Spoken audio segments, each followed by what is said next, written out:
Orang yang tidak suka sama kita akan selalu mencari kesalahan dan kelemahan-kelemahan kita, sambil mempengaruhi orang lain untuk tidak menyukai kita juga. Maka hal tersebut tidak perlu kita pedulikan. Lakukan saja apa yang menurut kita dapat membuat hidup kita bahagia. Jangan sekali-sekali pernah berkata hal yang negatif pada diri sendiri, walaupun itu hanya sekedar lelucon karena tubuhmu tidak tahu perbedaannya. Kata-kata adalah energi.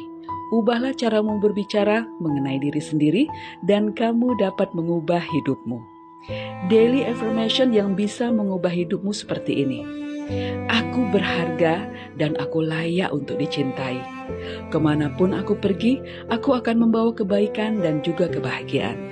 Aku berhasil melewati hal-hal yang berat dan aku adalah orang yang tangguh. Baik Besti, semangat yo, jangan lupa sarapan. Ada banyak pilihan sarapan di pagi hari.